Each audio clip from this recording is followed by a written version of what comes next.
Assalamualaikum warahmatullahi wabarakatuh. Baik, di sini saya akan mempresentasikan tentang sejarah hukum Islam dalam pandangan pakar hukum Islam. Sebelumnya perkenalkan, saya Irham Rinda Maulana dengan NIM 202111143 kelas S3D. Langsung saja.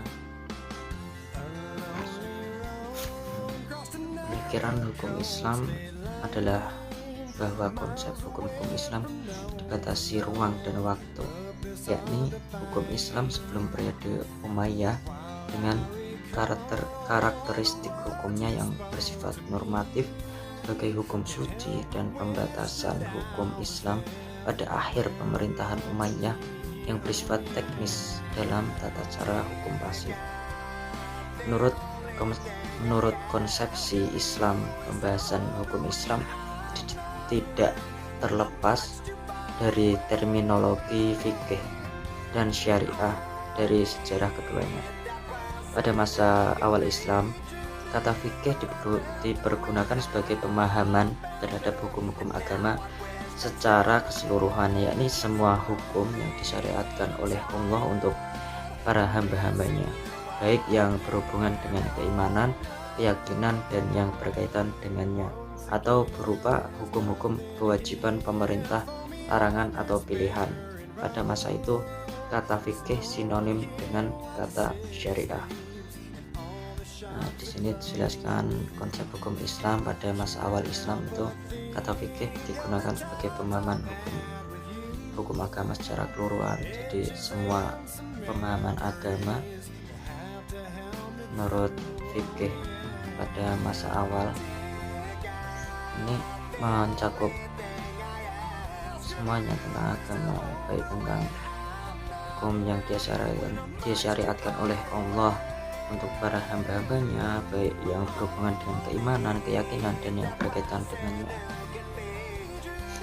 Dan disinonimkan, kata fikih itu disinonimkan dengan kata syariah. Kemudian lanjut, pemikiran hukum Islam. Pemikiran hukum Islam menurut Suharjo Kanto dan Mustafa Abdullah, rumusan hukum ada 9. 1. Hukum dalam ilmu pengetahuan. 2. Hukum dalam arti disiplin atau sistem ajaran tentang kenyataan. 3. Hukum dalam arti kaidah atau norma. 4. Hukum dalam arti tata hukum atau hukum positif tertulis. 5. Hukum dalam arti keputusan pejabat. 6. Hukum dalam arti petugas. 7. Hukum dalam arti proses pemerintahan. 8. Hukum dalam arti perilaku yang teratur dan ajak. 9. Hukum dalam arti jalinan nilai-nilai. Kemudian menurut Nadir Syah Hussein, kelahiran atau pembentukan hukum Islam dapat dilihat dalam 3 dimensi yang berbeda, yaitu teoritis atau abstrak, kemudian disiplin ilmu, dan praktis aplikatif. Di sini dijelaskan bahwa menurut Suharjo Sukanto dan Mustafa Abdullah, rumusan hukum ada 9 yang tadi disebutkan: ilmu pengetahuan, disiplin atau sistem ajaran tentang kenyataan, kaidah, norma, tata hukum atau hukum positif tertulis, keputusan pejabat, petugas, proses pemerintahan, perilaku yang teratur dan ajak, dan jalinan nilai-nilai. Terus kelahiran dan bentukan hukum Islam menurut Nadir Syah Hussein itu dapat dilihat dalam 3 dimensi, yaitu teoritis atau abstrak, disiplin ilmu, dan praktis aplikatif. Kemudian selanjutnya, sumber hukum Islam. Tradisi adalah bagian dari syariah Allah itu sendiri. Artinya tradisi Arab Islam adalah bagian kecil dari syariah, tidak benar menjadikannya suatu sebagai bagian dari yang besar sebagai sumber hukum Islam. Juhaya S. Praja berpendapat bahwa ahli tasawuf berpendapat bahwa sumber hukum secara hakiki adalah Allah. Fikih berpendapat bahwa sumber hukum adalah Al-Quran sebagai dalil hukum. Berdasarkan fakta tersebut dapat diartikan bahwa ada dalam realitas sistem hukum Islam memiliki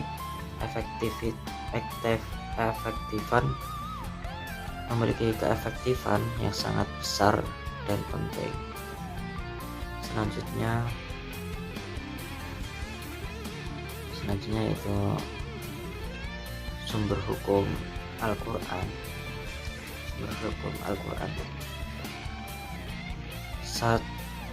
Sachs berpendapat bahwa Al-Quran tidak memberikan standar teknis tentang hukum. Misalnya jual beli hanya memberikan prinsip antar din. Kata ini menurut Sachs masih bersifat normatif, tidak ada ukuran yang jelas tentang teknik transaksi dilakukan. Terus menurut Coulson bahwa Al-Quran bukanlah kumpulan hukum atau bahkan buku hukum, melainkan sesuatu yang dimiliki daya tarik bagi umat manusia untuk menaati hukum Tuhan yang sudah lebih dulu diwahyukan, dan mungkin dapat ditemukannya salah besar mengabaikan pengaruh Al-Quran dalam penciptaan sistem perundang-undangan Islam. Selanjutnya yaitu sunnah Nabi. Di sini ada menurut pandangan Ar-Rahman, sunnah Nabi atau sunnah-sunnah lainnya tidak berdiri sendiri, melainkan merupakan suatu ikatan yang saling mengikat. Nah, jadi di sini maksudnya begini, sunnah Nabi atau sunnah-sunnah lainnya tidak berdiri sendiri, melainkan merupakan suatu ikatan atau saling mengikat. Jadi satu sama lain itu saling mempunyai hubungan atau saling berkaitan gitu menurut pandangan Ar-Rahman.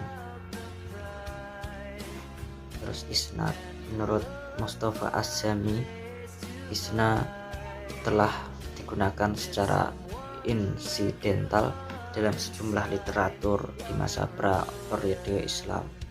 Dalam sebuah makna yang tidak jelas sasaran pemakaiannya, sistem isnad juga telah dipakai secara luas dalam periwayatan Islam, tetapi dalam literatur hadis dianggap sebagai dari agama. Sistem ini telah dipakai secara tepat untuk mendokumentasikan literatur hadis sebagai contoh di mana bin Talhah datang kepada Nabi lalu berkata kepada beliau, keputusanmu datang dan memberitahu kami. Dari penjelasan tersebut memberikan kesan bahwa isnad sudah digunakan sebelum perang Siffin fitnah terjadi, tetapi para perawi belum begitu tegas menerapkannya. Selanjutnya periode hukum Islam. Di sini ada 3 periode. Pertama yaitu Said Ramadan SD Goitain dan Coulson menjelaskan bahwa kunci kelahiran hukum Islam adalah berdasarkan surat Al-Maidah ayat 4,42 sampai 51 atau 5 tahun setelah meninggalnya Nabi Muhammad. Harun Nasution yang kedua yaitu dari penjelasan Harun Nasution menjelaskan bahwa periode Nabi segala persoalan dikembalikan kepada Nabi untuk diselesaikan menjadi satu-satunya sumber hukum secara langsung. Pembuat hukum adalah Nabi, tetapi secara tidak langsung Tuhanlah membuat hukum, karena hukum yang dikeluarkan Nabi bersumber bersumber pada wahyu dari Tuhan, dari Allah. Terus selanjutnya yang ketiga, 8 bentuk hukum Islam. Pada masa Nabi, asumsi penulis bahwa pada masa Nabi dan sahabat bentuk hukum Islam didasarkan bahwa hukum sebagai kaidah memiliki 3 asas, yaitu asas yuridis, filosofis, dan sosiologis. Teori ini dikemukakan oleh Surjono Sukato.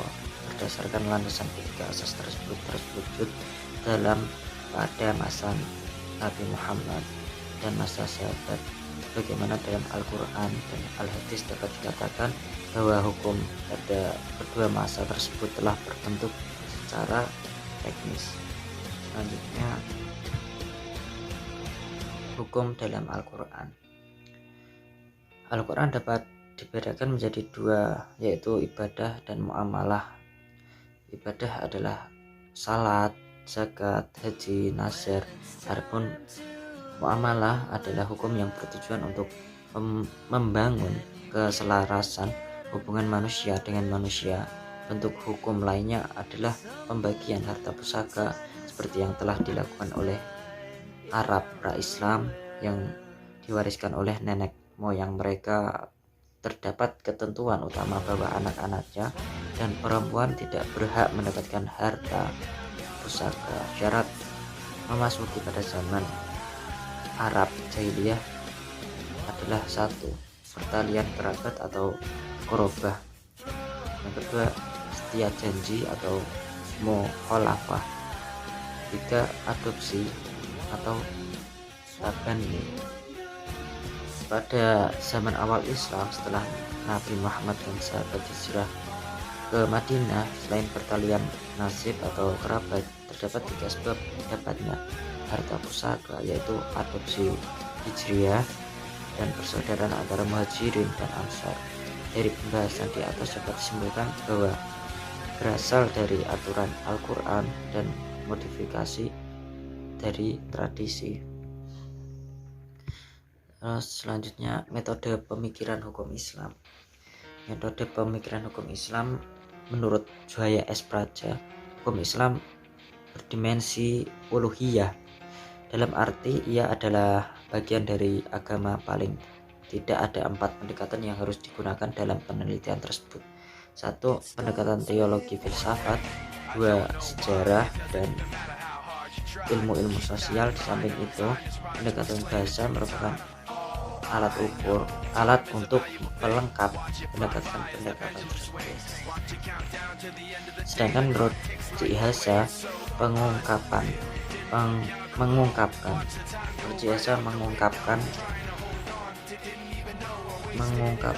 perlunya pendekatan teologi dalam penelitian hukum Islam, sebab ia memiliki prinsip dan fungsi hukum. Pendekatan lain terhadap penggalian hukum Islam adalah pendekatan filsafat dalam filsafat hukum Islam, yaitu filsafat mempunyai tugas utama. Pertama, tugas kritis, yakni mempertanyakan kembali paradigma ilmu yang telah mapan.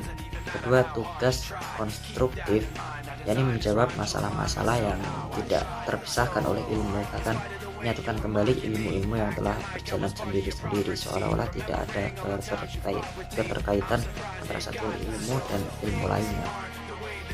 Kemudian ada objek. Otoritas filsafat hukum Islam adalah objek kajian yang merupakan teori-teori hukum Islam, meliputi prinsip-prinsip hukum Islam, dasar-dasar dan sumber-sumber hukum Islam, tujuan hukum Islam, asas-asas hukum Islam, kaidah-kaidah hukum Islam. Sementara objek praktis filsafat hukum Islam meliputi jawaban atas pertanyaan-pertanyaan.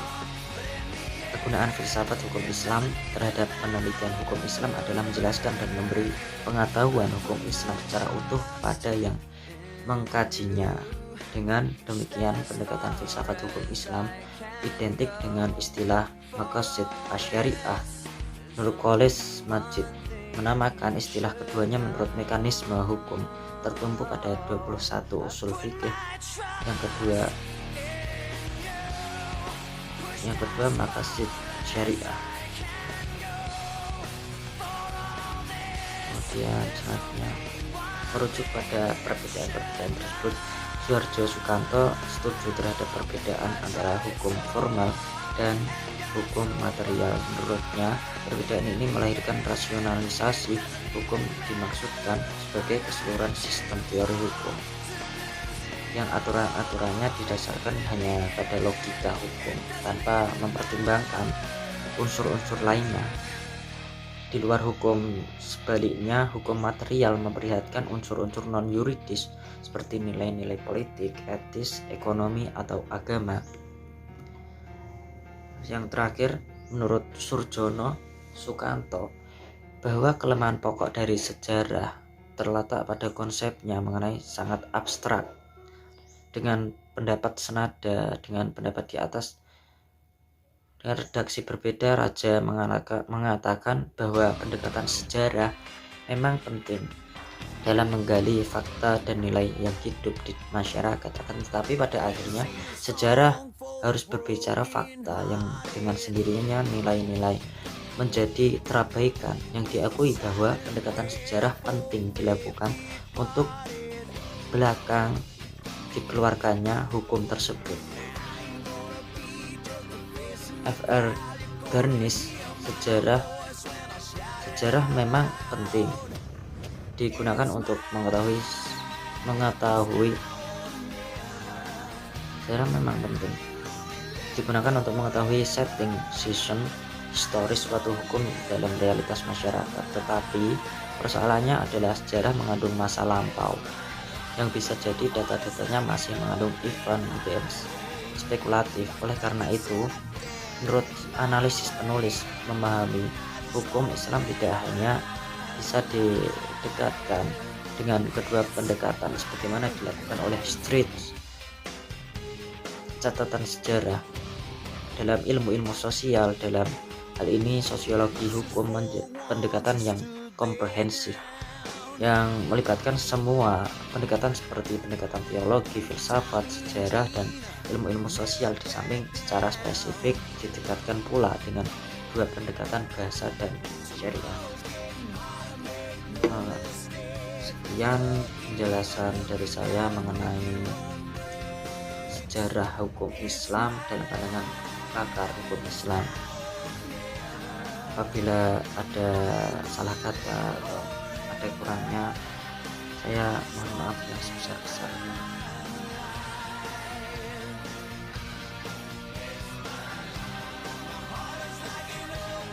Mohon maaf yang sebesar-besarnya.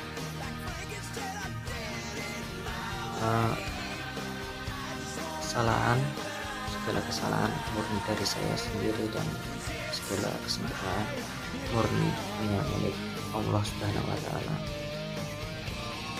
Wabillahi taufiq wal hidayah, wassalamualaikum warahmatullahi wabarakatuh.